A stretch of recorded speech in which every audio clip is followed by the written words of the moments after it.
How to replace a starter solenoid. The starter solenoid transfers electricity to the starter motor from the battery when you turn the key in the ignition. If you test your starter solenoid and find that it's bad, you'll need to replace it in order to start the vehicle again.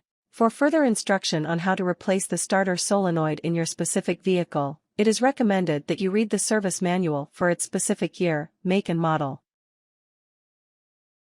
Part 1: Raising the vehicle and finding the starter. 1. Park the car on a solid surface. In order you to access the starter in some vehicles, you will need to jack it up. It's important that you find a solid surface that can support the weight of the vehicle while it is supported on a jack and jack stands. Concrete and blacktop are the preferred surfaces for jacking up a vehicle. Never jack a vehicle up on grass, dirt or gravel. 2. Disconnect the battery. Before starting any project in your vehicle, you should disconnect the power source to prevent shocks and ensure you don't damage the electrical system. Use a hand or socket wrench to loosen the nut on the negative terminal on the battery, then slide it off the terminal post. Tuck the cable to the side of the battery to ensure it can't come into contact with the terminal. You will not need to disconnect the positive cable. 3. Jack up the vehicle if need be.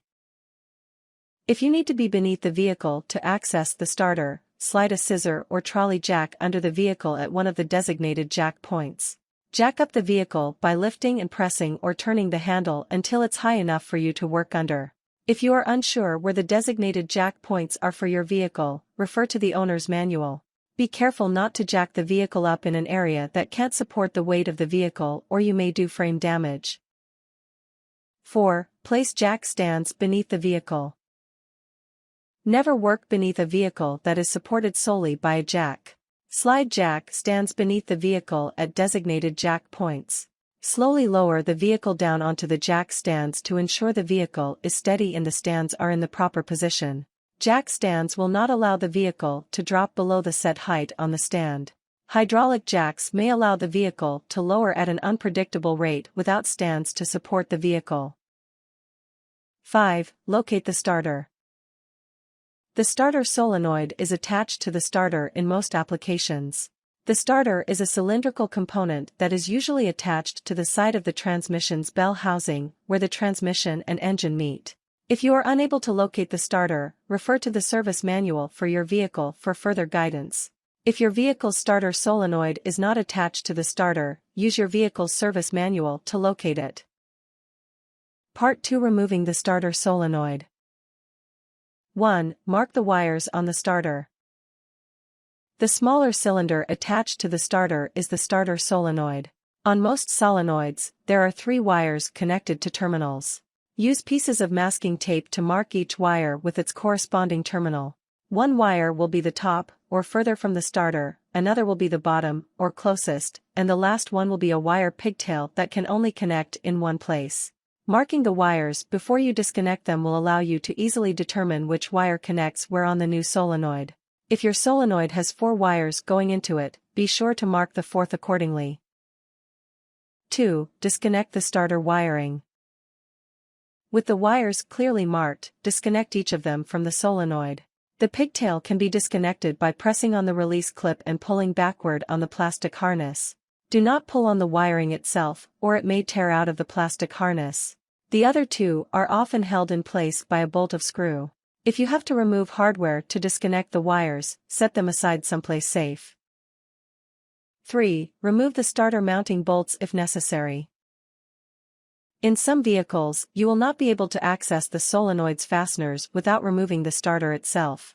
In these applications, use a wrench to remove the 2 bolts that secure the starter to the bell housing. Then slide the starter off of the engine. If you can access the solenoid easily without removing the starter, there is no need to remove it. Be sure to keep the bolts you remove in a safe place for reuse when putting the starter back in. 4. Unbolt or unscrew the solenoid from the starter. The starter solenoid is usually held in place by 2 screws. In some applications it may be bolts instead. Use the appropriate hand tool to remove the fasteners that secure the solenoid to the starter.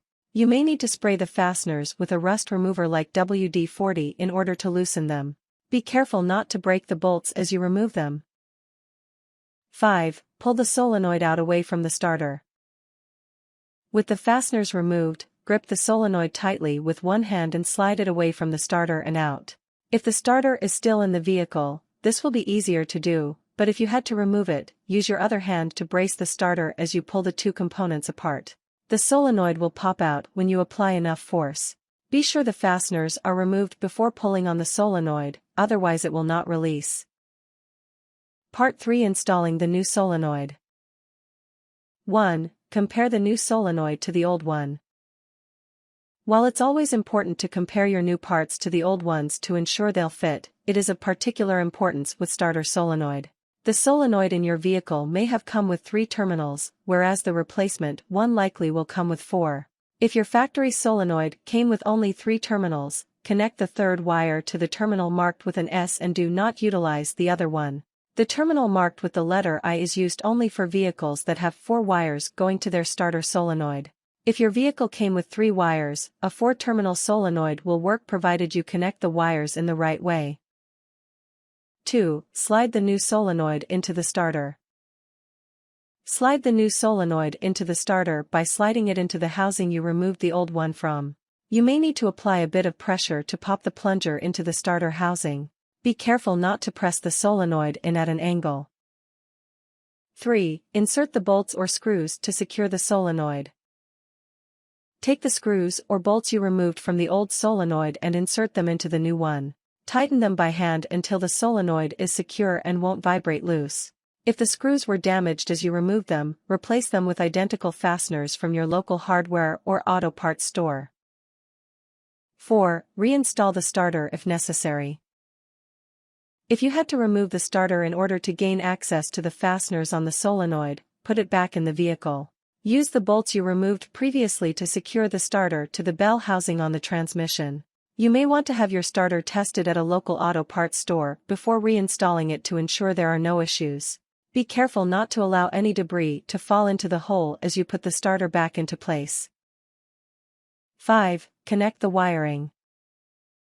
Use the labels you placed on the wires to guide you as you connect the wiring to the new solenoid. The top and bottom wires will go in exactly the same places as they did on the old solenoid. If your replacement solenoid has 4 terminals and you have 3 wires, attach the third wire to the terminal marked with an S. Once connected, reconnect the battery and attempt to start the vehicle. Be sure the battery has a full charge or the starter will not initiate.